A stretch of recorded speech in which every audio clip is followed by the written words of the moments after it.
2021년 공인노무사 경제학원론 풀어보겠습니다. 1번 수요의 가격 탄력성에 관한 설명으로 옳지 않은 것은 단 Q는 수량, P는 가격이다. 수요의 가격 탄력성은 어떤 상품의 가격이 변화할 때 그 상품의 수요량이 얼마나 변하는가를 측정하는 척도가 되겠습니다. 그래서 수식으로 계산하면 가격 변화율분의 수요량의 변화율인데, 수요의 법칙에 의해서 가격과 수요량은 반대로 변하니까 우리는 수요의 가격 탄력성을 양수로 표현해 주기 위해서 마이너스를 붙이게 됩니다. 그리고 이 식은 이와 같이 계산을 할 수도 있습니다. 수요의 가격 탄력성을 입실론 P라고 하면 이것이 1보다 크면 그 상품은 탄력적, 1과 같으면 단위 탄력적, 1보다 작으면 비탄력적이라고 합니다. 이렇게 계산되는 수요의 가격 탄력성을 결정하는 요인으로 다음 4가지가 있습니다. 첫 번째, 상품의 성격인데 상품이 사치품에 가까울수록 수요의 가격 탄력성은 커집니다. 반대로 이야기하면 생활 필수품에 가까우면 수요의 가격 탄력성은 작아집니다. 왜냐하면 가격이 변화해도 식료품 같이 생활 필수품 같은 경우에는 수요량의 변동이 크지 않습니다. 하지만 해외여행 같이 생활 필수품과 거리가 먼 사치제 같은 경우에는 가격이 변화했을 때 수요의 가격 탄력성은 큰 값을 가지게 될 것입니다. 두 번째는 그 상품이 쉽게 대체될 수 있을수록 커지게 됩니다. 어떤 상품의 가격이 상승했을 때 그 상품을 대체할 수 있는 다른 저렴한 상품이 있다면 가격이 상승한 상품에 대한 수요량이 감소하고 상대적으로 저렴한 상품으로 수요가 옮겨가겠죠. 그리고 세 번째는 그 상품에 대한 지출이 전체 지출 중에서 상당 부분을 차지할수록 수요의 가격 탄력성은 커지게 됩니다. 가계의 전체 지출 중에서 어떤 상품에 대한 지출이 큰 비중을 차지할 경우에는 가격이 상승하면 수요량이 급격하게 줄어들겠죠. 이것은 1번에서 이야기한 사치품 같은 경우에도 연관지어서 생각을 해보면 사치품은 생활 필수품보다는 가계의 전체 지출 중에서 큰 부분을 차지하죠. 둘 다 가격이 상승했다고 했을 때 식료품보다는 해외여행의 소비를 줄이게 되겠죠. 그 다음 4번째는 상품의 정의를 좁게 할수록 수요의 가격 탄력성은 커집니다. 상품의 정의를 좁게 할수록 그것을 대체할 수 있는 상품의 종류가 더 많아질 가능성이 커지고, 따라서 수요의 가격 탄력성은 커지게 되겠죠. 그러면 지금까지 살펴본 내용을 가지고 풀 수 있는 보기를 한번 찾아보면 1번부터 보면 상품 가격이 변화할 때 상품 수요가 얼마나 변하는가를 측정하는 척도이다. 수요의 가격 탄력성에 대한 내용인데, 수요의 가격 탄력성에서는 가격이 변할 때 수요량이 변화하는 것을 보고 있습니다. 그런데 여기서는 상품 수요라고 했으니까 이 부분이 틀렸습니다. 수요량으로 해야 맞는 보기가 되겠습니다. 상품 가격 이외의 요인, 즉 다른 재화의 상품 가격이라던가 아니면 소득이나 재산과 같은 것이 변화했을 때 그때는 상품 수요가 변하게 되겠죠. 그 다음 3번을 알아보면 3번은 수요 곡선이 이와 같이 주어졌을 때 수요의 가격 탄력성을 구하라는 문제인데, 이것은 정의에 따라서 계산을 해보면 되죠. 수요의 가격 탄력성 식에서 이 dp분의 dqd를 구하기 위해서 우리는 수요 곡선을 점미분을 해야 됩니다. 이 수요 곡선은 q가 p분의 5인데 이것은 5 곱하기 p의 마이너스 1승과 같죠. 그래서 양변을 점미분하면 dq는 마이너스 5 곱하기 p의 마이너스 2승 dp가 됩니다. 따라서 마이너스 dp분의 dq는 p제곱분의 5가 되고요.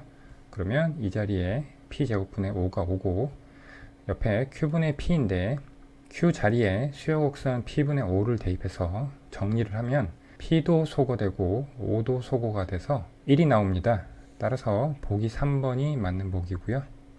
그 다음 5번 같은 경우에 사치제에 비하여 생활 필수품은 수요의 가격 탄력성이 작다라고 되어 있죠. 우리가 옆에서 수요의 가격 탄력성을 결정하는 요인에 대해서 알아볼 때 첫 번째로 알아본 것이었죠. 사치품에 가까울수록 수요의 가격 탄력성은 커집니다. 즉 생활 필수품은 수요의 가격 탄력성이 사치제보다 작습니다. 맞는 서술이고요. 그 다음 2번과 4번에 대해서 알아보겠습니다. 보기 2번부터 알아보면 수요 곡선이 수직선이면 언제나 수요의 가격 탄력성이 일정하다 되어 있죠. 수요 곡선의 모습에 따라서 가격 탄력성이 어떤 값을 갖는지를 교과서에서 소개하고 있는 경우에 대해서 그려봤습니다. 첫 번째는 가장 일반적인 경우죠. 수요 곡선이 우하향하는 직선인 경우입니다.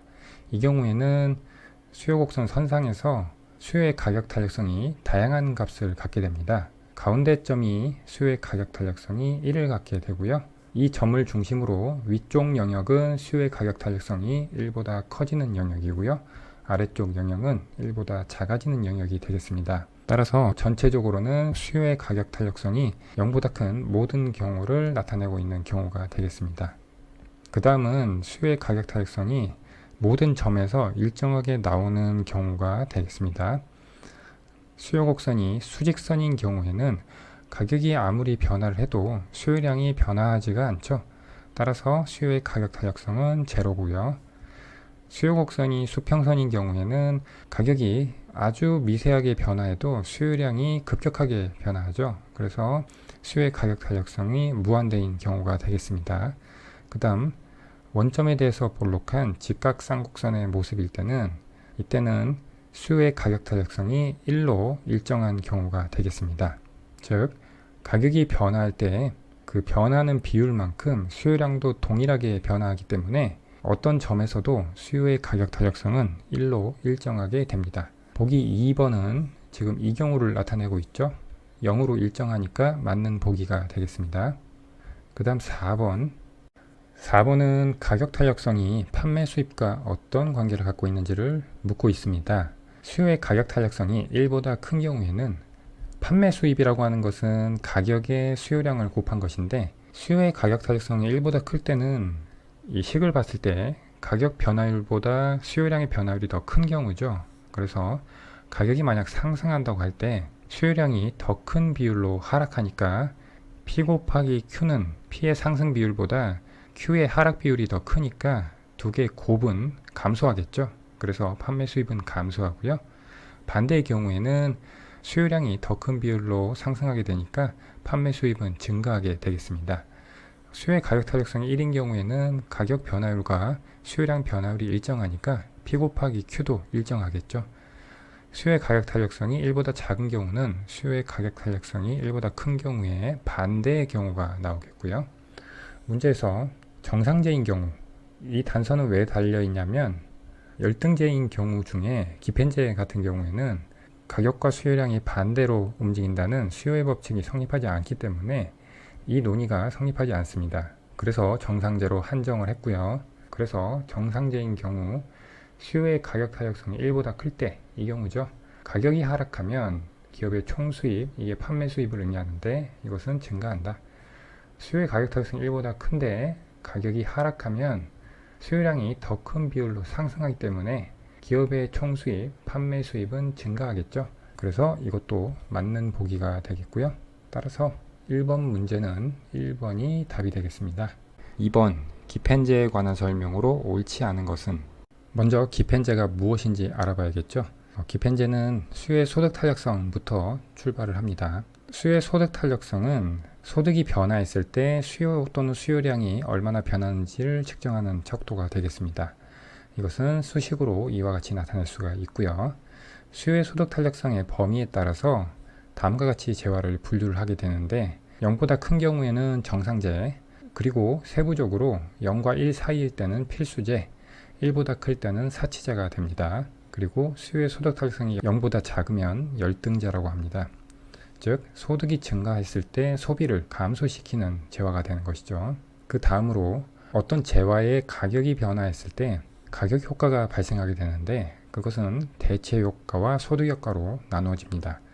대체 효과는 소비자의 실질 소득, 여기서는 힉스 관점에서 효용 수준이 불변인 상태라고 했을 때 두 상품 사이의 상대 가격 비율에 변화가 생김에 따른 수요량의 변화를 대체 효과라고 합니다. 이 대체 효과는 재화의 성격을 불문하고 모두 동일한 방향으로 작용하게 됩니다. 그래서 이 아래 보면 가격이 하락했을 때를 가정하고 정상제, 열등제, 그리고 기펜제를 볼 때 대체 효과는 모두 상대 가격이 하락한 재화의 수요량이 증가하는 방향으로 작용한다고 되어 있죠. 그 다음 소득 효과는 두 상품 사이의 상대 가격 변화가 없는 상황에서 실질 소득이 변화함에 따른 수요의 변화를 의미합니다.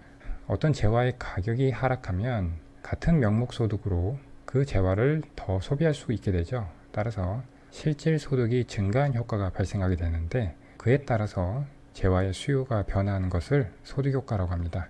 이 소득 효과는 이 수요의 소득 탄력성에서 알아봤지만 재화의 종류에 따라서 방향이 반대로 나타나게 됩니다. 정상제 같은 경우에는 소득의 변화율과 수요량의 변화율이 같은 방향이니까 가격이 하락했으니까 실질 소득이 증가해서 수요량이 증가하죠. 그래서 소득 효과는 정상제 같은 경우에 대체 효과와 같은 방향으로 수요가 증가하는 방향으로 나타났고요. 따라서 대체 효과와 소득 효과를 합친 가격 효과는 수요가 증가하는 방향으로 나타나게 됩니다. 그 다음 열등제인데 열등제 같은 경우에는 소득이 증가하면 수요량이 감소하죠.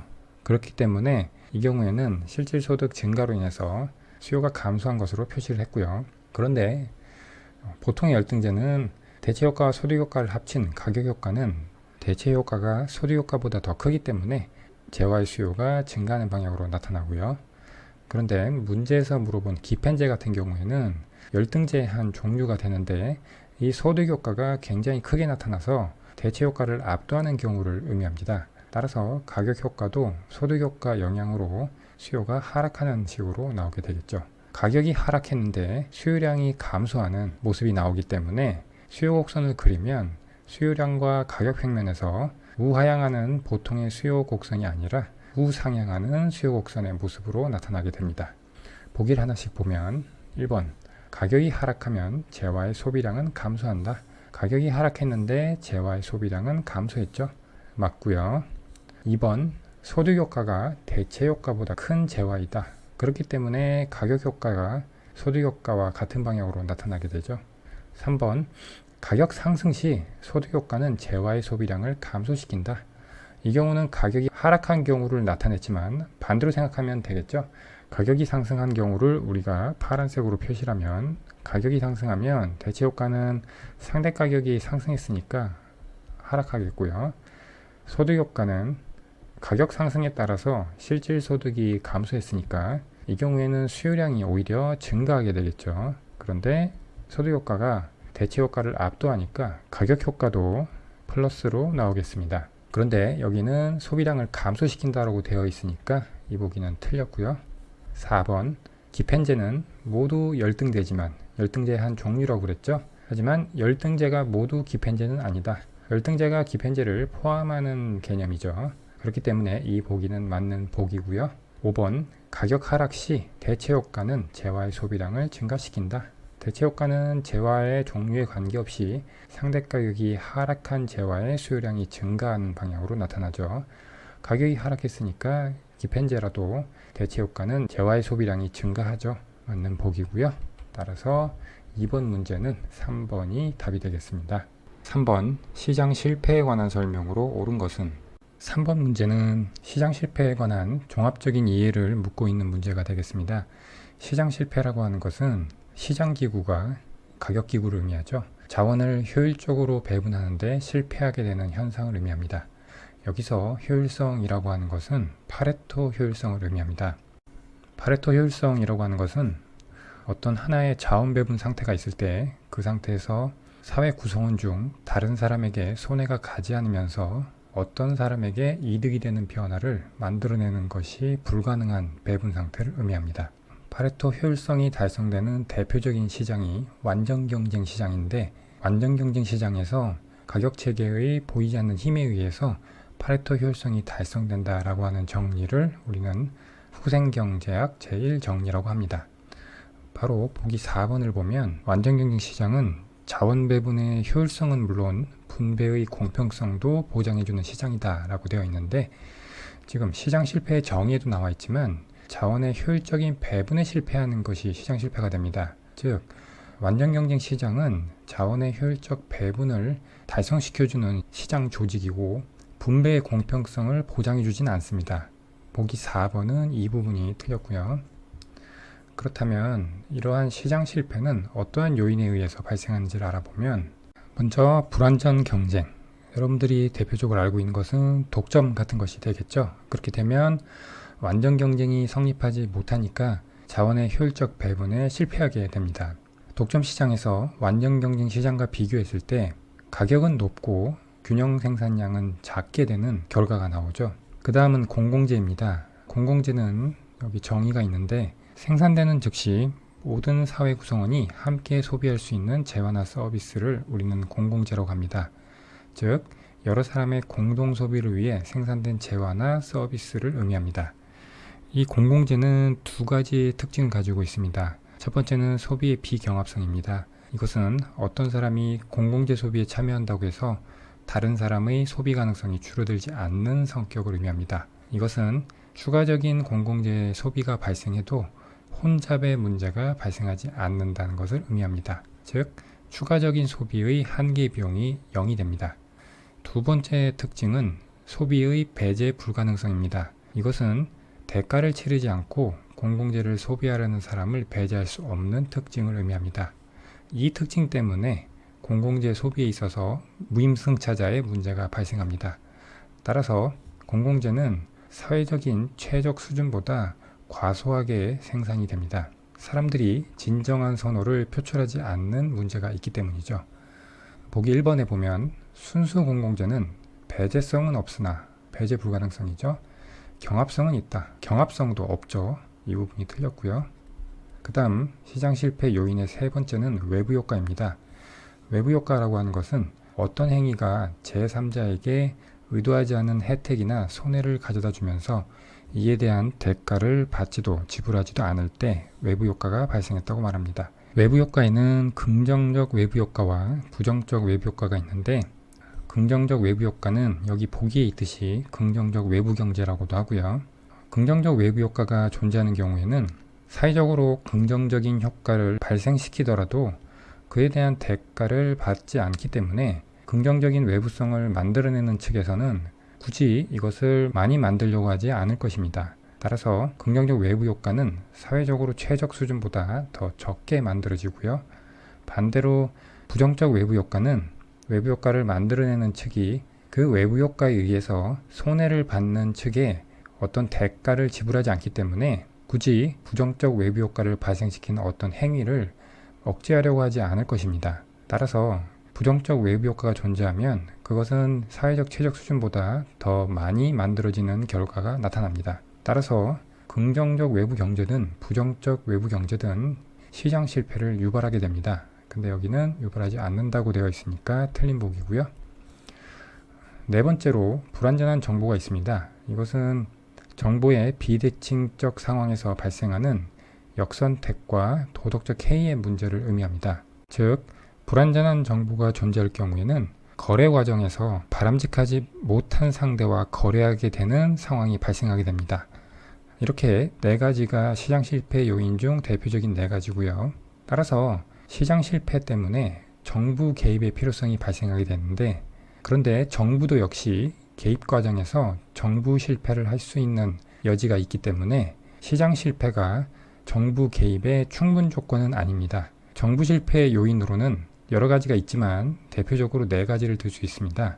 첫 번째는 관료 조직, 관료제로 인한 실패를 의미합니다. 관료들이 자신의 이익을 고려해서 선택을 하게 되면 사회적인 관점에서 비효율적인 결과가 나올 수 있습니다. 두 번째는 민간 부문에 대한 통제가 불가능해서 정부 실패가 발생할 수 있습니다. 정부가 민간의 반응을 특정 방향으로 예측하고 정책을 수행하는데 그 예측이 틀릴 경우에는 해당 정책은 원래 의도한 효과를 발휘하지 못하게 됩니다. 세 번째는 공공선택의 문제인데, 이것은 정부 정책 수립에 있어서 정치적인 요인이 작용한다는 것입니다. 즉, 정부 정책 추진 과정에서 다양한 이해관계를 가진 당사자들 간의 타협이 이루어지게 되고, 이 과정에서 정부 실패가 발생할 수 있는 요인이 됩니다.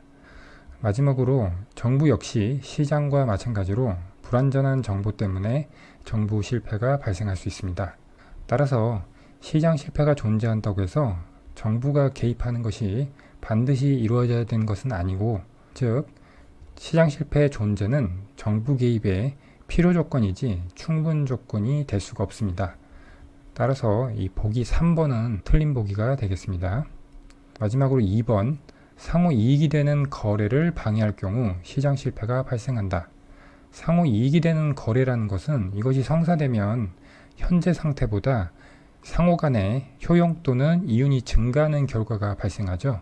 즉 파레토 개선이 되는 결과가 발생하게 되는데, 이것을 방해하면 당연히 사회적 후생이 극대화가 될 수 없기 때문에 시장 실패가 발생하게 되는 것이죠. 2번이 맞는 보기가 되겠습니다. 따라서 3번 문제는 2번이 답이 되겠습니다. 4번, 진위계수에 관한 설명으로 옳은 것을 모두 고른 것은? 대표적인 불평등도 지수인 진위계수를 묻고 있는 문제가 되겠습니다. 구하는 방식은 수식으로 구하는 방식과 로렌츠 곡선을 통해서 구하는 방식이 있는데, 이 문제는 로렌츠 곡선을 통해서 구하는 방식에 대한 문제가 되겠습니다. 먼저 로렌츠 곡선을 한번 보면 이 오른쪽에 박스가 그려져 있는데, 로렌츠 곡선은 어떤 사회의 구성원을 소득이 가장 낮은 사람부터 높아진 순서대로 배열을 하고, 높이는 이 사람들이 차지하는 소득을 누적해서 전체 소득 중에 비율을 구해서 그것을 높이로 한 것이 바로 로렌츠 곡선이 되겠습니다. 이 로렌츠 곡선에서 진위계수를 구하는 방식은 45도 대각선과 로렌츠 곡선이 있다고 할 때, 대각선과 로렌츠 곡선 사이의 면적 A를 45도 대각선 아래의 삼각형 면적으로 나눠서 구하면 되겠습니다. 이 진위계수의 범위는 0에서 1에 이르기까지의 값을 갖고요. 이 아래 보면 여러 가지 경우의 진위계수가 나와 있는데, 먼저 로렌츠 곡선이 대각선으로 나올 때는 소득이 낮은 사람으로부터 높은 사람으로 소득을 배열을 할 때 45도 선의 기울기로 올라간다는 것이고, 이것은 이 사회 구성원들이 모두 균등한 소득, 즉 로렌츠 곡선에서는 균등한 소득 분배가 평등한 분배라는 전제가 깔려 있는데, 그래서 완전히 평등한 분배를 나타냅니다. 그 다음은 로렌츠 곡선이 45도 대각선에서 조금 멀어진 형태로 그려져 있습니다. 이것은 진위계수가 0보다 크고 1보다 작은 값을 갖게 만들고요. 그 다음 옆에는 이 왼쪽보다 조금 더 45도 선에서 멀어진 로렌츠 곡선이 그려져 있습니다. 이것을 계산하면 진위계수가 역시 0에서 1 사이의 값이 나오는데, 이 두 번째 경우보다는 1에 더 가까운 값이 나오겠습니다. 마지막은 로렌츠 곡선이 이 사회의 모든 소득을 제일 마지막 한 사람이 독점하는 상태이기 때문에 완전히 불평등한 분배 상태가 되겠습니다. 그래서 진위계수는 1이 나오고요. 즉 진위계수는 클수록 불평등한 분배를 의미합니다. 보기를 하나씩 보면 기억, 대표적인 소득 분배 측정 방법 중에 하나이다. 맞는 이야기고요. 니은 45도 대각선 아래의 삼각형 면적 A 더하기 B가 되겠죠. 이것을 45도 대각선과 로렌츠 곡선 사이에 만들어진 초승달 모양의 면적 A를 의미하는데, 이것으로 나눈 비율이다 되어 있는데 분자와 분모를 거꾸로 서술하고 있죠. 니은은 틀린 보기고요. 디귿 마이너스 1과 1 사이의 값이 아니라 0보다 크거나 같고 1보다 작거나 같은 값을 갖습니다. 틀렸고요. 리을 계수의 값이 클수록 평등한 분배 상태가 아니라 불평등한 분배 상태를 나타냅니다. 그래서 이것도 틀렸습니다. 따라서 4번 문제는 기억 하나만 옳으니까 1번이 답이 되겠습니다.